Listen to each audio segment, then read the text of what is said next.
क्षमा बड़न को चाहिए छोटन को उत्पात। बेटा, कवि रहीम खान कहते हैं कि क्षमा बड़न को चाहिए छोटन को उत्पात, का रहीम प्रभु को गयो भृगु जो मारी लात। अर्थात अड़ियल और जिद्दी ऋषि भृगु ने अगर प्रभु को लात मार दी तो इसमें प्रभु का क्या बिगड़ा? मान और सम्मान तो इतने बड़े महान ऋषि भृगु का ही गया ना। बेटा क्या समझे? दादाजी, जब भृगु ऋषि भी बड़े थे और प्रभु भी बड़े हैं, तो इन दोनों में से छोटा कौन हुआ? बात तो तेरी सही है बेटा। दादाजी, ऋषि तो बाद में आए पर भगवान तो पहले से ही थे, तो भगवान बड़े हुए ना। बात तो तेरी भी सही है। जब ये भी सही कह रही है, ये भी सही कह रहा है, तो आप क्या कह रहे हैं? अबे बात तो तू भी सही कह रहा है, मगर इस समय कवि रहीम खान के दोहे का अर्थ समझा रहा, और अर्थ ये है कि छोटे अगर कोई गलती करें तो उन्हें क्षमा कर देना चाहिए। और ये बात बेटा सबको अपने ध्यान में रखनी चाहिए। सभी को मतलब आपको भी? हाँ, मतलब आप छोटों की गलतियां क्षमा कर देंगे, अगर हम कोई गलती करेंगे तो हमको भी क्षमा कर देंगे? हाँ। जब आपने हमको क्षमा कर ही दिया है तो हम आपको बता देते हैं कि हमने आपकी धोती फाड़ दी है। क्या? हमारे पास रुमाल खत्म हो गए थे तो हमने आपकी धोती फाड़कर अपने रुमाल बना लिए। अबे गधे, तुझे कब अकल आएगी? रुमाल खत्म हो गए थे, उसके लिए धोती फाड़ कर रुमाल बनाने की क्या जरूरत थी? अरे जाके बाजार से नए रुमाल खरीद लेते। आप भी अपनी धोती बाजार से ले लेना। तू चला जा यहाँ से, मेरी स्वर्गवासी पत्नी के दहेज। ये आपकी कमीज प्रेस होकर आई है, इसका क्या करें? करेगा क्या? जैसे मेरी धोती फाड़ दी ऐसे कमीज को भी फाड़ दे।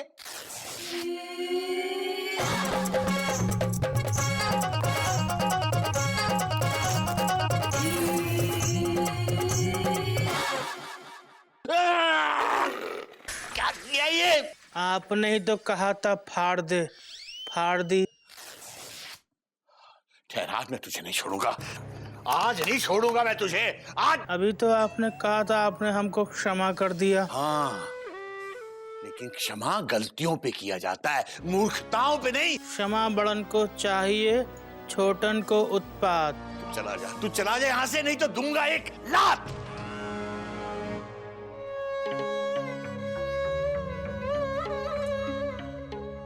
हे कवि रहीम खान, अगर आपको अपनी पत्नी के दहेज में ऐसा नौकर मिला होता तब मैं देखता कि कैसे आप ये दोहा लिखते। क्षमा करना रहीम खान साहब, क्षमा करना।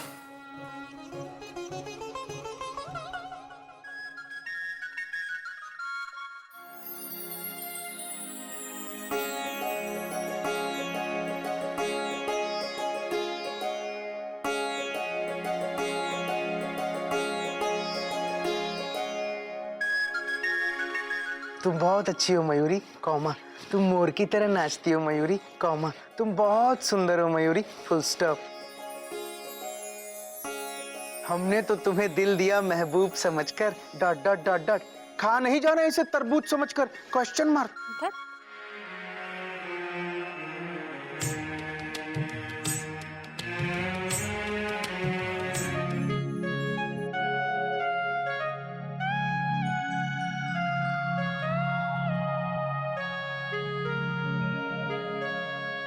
कोयल, कितनी बार कहा है तुमसे कि मुझे इस तरह मत उठाया करो। या तो बर्थ हिलाना बंद करो या फिर ये फैन ऑफ कर दो, मैं अपने आप उड़ जाऊंगा। ये फैन चलता भी है जिसे मैं ऑफ कर दूं? अभी ठीक करता हूँ इसे।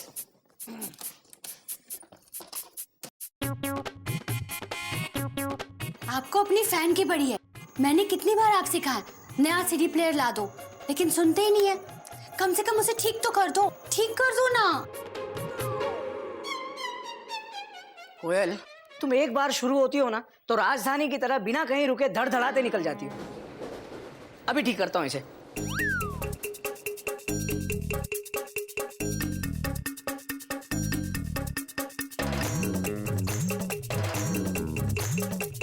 चालू करो। निंदिया से जागी वाह। चालू करो मतलब सीडी प्लेयर चालू करो। ठीक हो क्या?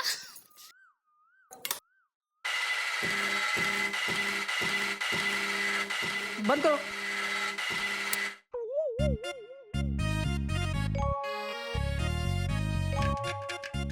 सच बताइए, आपको गाने अच्छे नहीं लगते ना? नहीं नहीं, गाने तो बहुत अच्छे लगते हैं, लेकिन मेरी आवाज में अच्छे नहीं लगते। कोई नई बात नहीं है कोयल। हाँ?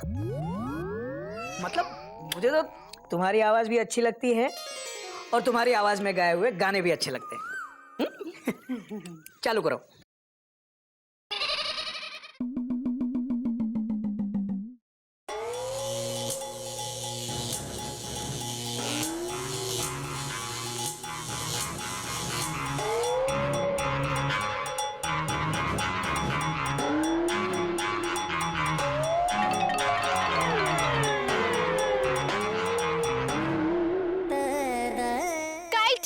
Kite boy. Boy, kite boy.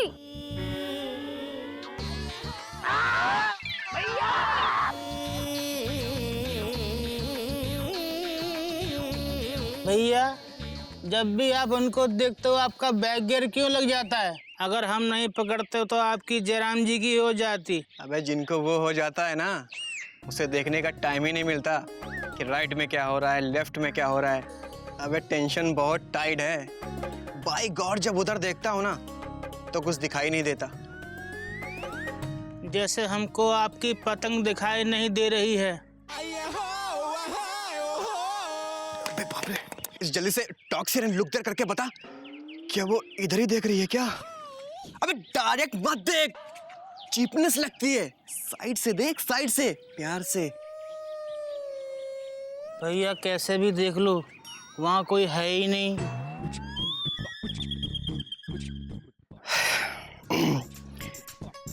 वैसे तू बात बता, जब मैंने तुझको कॉल नहीं किया था तो तू मेरे इश्क में डाका डालने क्यों आ गया? डाका मारने नहीं आए हैं, हम तो डाकिया बन के आए हैं।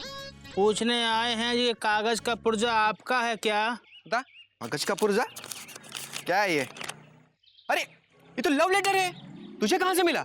बरामदे के बीचों बीच मिला। ये लेटर तुझे बरामदे के बीच में मिला? तो वो कहाँ थी? बरामदे में हम दोनों अकेले ही थे। मतलब ये लेटर तुझे डायरेक्ट मिला? हाँ।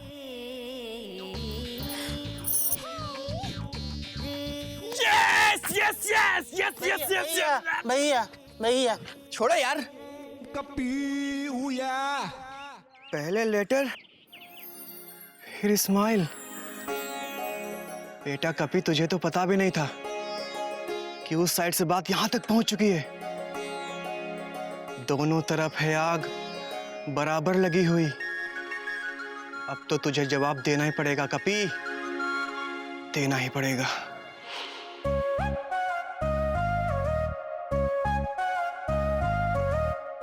टेंशन बहुत टाइट है, पूरे 2 घंटे लग गए, लेकिन फाइनली मैंने एक बेटर लेटर लिख ही लिया। अभी कैट में बांधकर मेमना के सर पर लैंड करता हूँ। यस। कपी कपी कमाल हो गया बेटा। आज सुबह से जिससे भी पूछा कपी कहाँ है, कपी कहाँ है, सब कही की जवाब कभी छत पे है, कभी छत पे है, कभी पढ़ाई कर रहा है, कभी बिजी है। वाह, ये सब कागज ये फाड़ के क्यों फेंके मैं तूने? वो बाबूजी, मैं पढ़ाई कर रहा हूँ ना, ये सारे रफ वर्क के पेपर हैं बाबूजी। बहुत अच्छी बात है बेटा, वाह।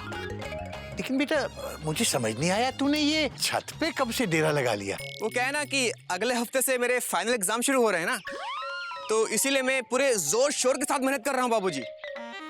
वो क्या है ना कि इस छत पे तो किसी का जोर चलेगा नहीं मेरे पे, और इससे मेरी स्टडी भी ब्राइट होगी और मेरी टेंशन भी टाइट नहीं होगी, और कोई मुझे डिस्टर्ब ही नहीं करेगा बाबूजी।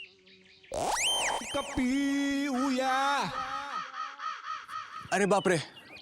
कोई बात नहीं बेटा, मैं साफ करता हूँ।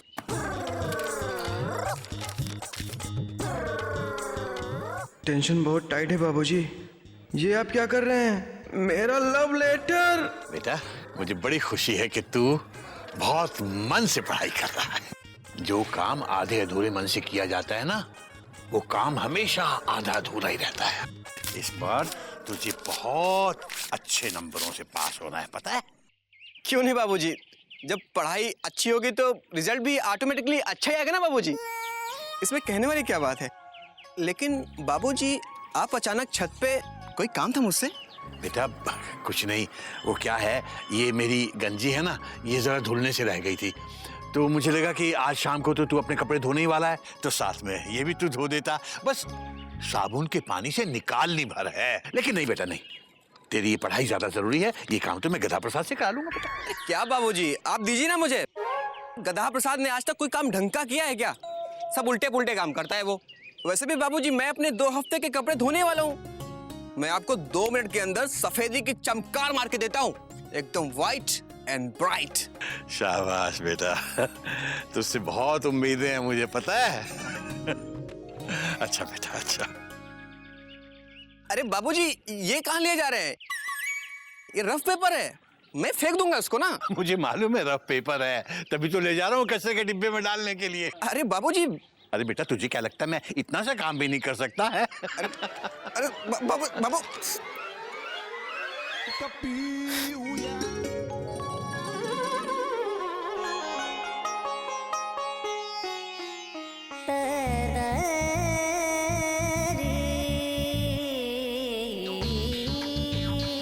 ಎಂಡೆ ಗುರುವಾಯೂರಪ್ಪ ಈಶ್ವರ ಸುಬ್ರಹ್ಮಣ್ಯಂ ಸ್ವಾಮಿ ಸ್ವಾಮಿ ಎಡ್ತು ಸ್ವಾಮಿ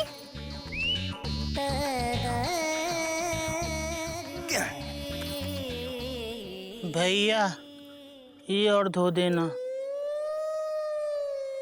भैया स्वामी पोई आ गई। आ गई? क्या कर रही है पता ना। मैं पूछ के आता हूँ। पोई स्वामी। पूछ के नहीं, देख के बता क्या कर रही है। आराम से, हाँ आराम से। भैया किताब के पीछे अपना मुंह छुपाकर इधर ही देख रही हैं। अब भी वहीं खड़ी हैं। अब भी वहीं दिख रही हैं। मेमना। अब मामी ने उनको आवाज दी है, वो सुनकर भी नहीं जा रही हैं। मेमना। मामी ने उनको दोबारा आवाज दी है, वो अब भी नहीं जा रही हैं। ओह माय गॉड, यानी कि दोनों तरफ से आग इक्वल लगी है यार। ओहो।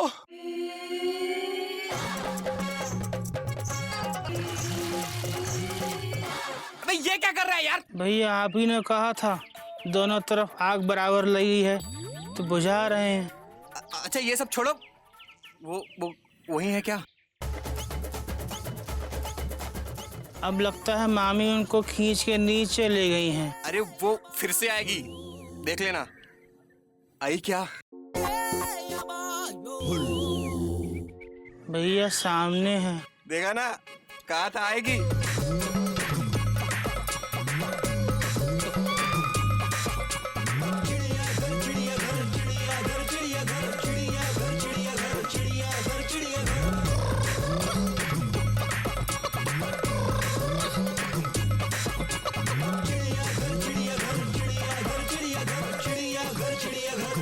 भाई ये क्या किया? बनियान धो दी बाबूजी। अरे पर बनियान है कहाँ? वो लगता है ज्यादा धुल गई बाबूजी। तेरा ध्यान कहाँ था बेटा? अबे मैं पूछ रहा हूँ तेरा ध्यान कहाँ था बेटा? मैथ्स बाबूजी, मैथ्स। वो मैं अपनी पढ़ाई के बारे में सोच रहा था। वो क्या है ना कि इंटरमीडिएट बोर्ड के एग्जाम आ रहे हैं ना, तो टेंशन बहुत टाइट है।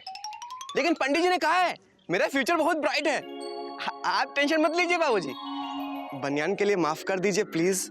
माफ कर दीजिए बाबूजी, क्योंकि आपने ही कहा है कि रहीम खान साहब ने कहा है कि क्षमा बड़न को चाहिए, छोटन को उत्पात।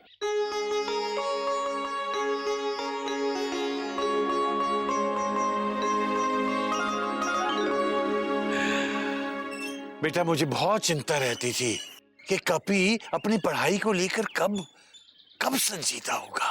लेकिन बेटा, आज इस बनियान के एक एक छेद में से तेरा संजीदापन झांक रहा है। तूने बनियान नहीं फाड़ा, बल्कि मेरे सर पे टंगा हुआ चिंता का छाता फाड़ दिया। अब मैं चैन से चैन की बारिश में भीगूंगा कि मेरा कपी इस बार बहुत बहुत अच्छे नंबरों से पास होगा। हाँ बाबूजी, इस बार मैं खूब मेहनत करके पढ़ूंगा और अच्छे नंबर से पास होकर आऊंगा और फिर एक बड़ी सी बनियान की दुकान खोलूंगा और उसमें से हर रोज आपको एक चमचमाती हुई बनियान ला कर दूंगा। पर बेटा, बनियान की दुकान खोलने के लिए ये पढ़ाई करने की क्या जरूरत है? बेटा, तू बनियान की चिंता छोड़, अपनी पढ़ाई पे ध्यान दे। जी बाबूजी। ले,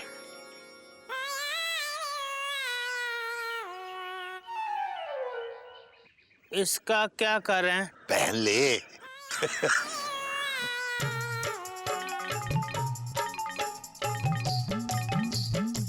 कैसे लग रहे हैं? फ्यूज हो गया बेटा। अरे बाबूजी, आप कोई बात नहीं, हमारे जमाने में भी बल्ब अक्सर फ्यूज हो जाया करते थे। ये ले, नया बल्ब आया हूं, लगा ले। 1 मिनट, मैं खुद लगा देता हूं।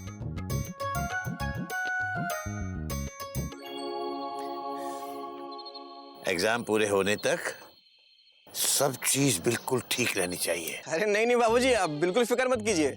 मैंने देखिए ना सारी तैयारियां कर ली हैं और बाबूजी इस बार मैंने सोच लिया है कि मैथ्स में 98%, फिजिक्स में 98% और केमिस्ट्री में 98% और हाँ, इंग्लिश में भी 98% ही आएंगे, मालूम है मुझे।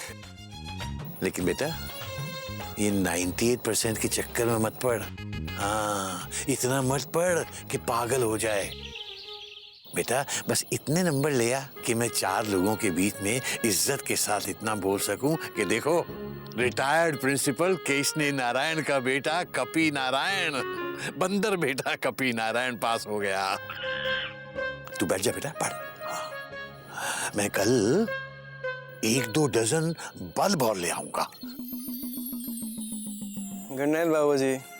अरे बाबूजी, मुझे पता है कि मुझे क्या पढ़ना है और क्या लिखना है। मेमना की आंखों की फिजिक्स और मेरे उसके रोमांस की केमिस्ट्री और उसको लिखे गए लव लेटर्स की मैथ्स। और बाबूजी, इस बार मैं 200% मार्क्स लाऊंगा। 100% मेरे और 100% मेरे मेमो के।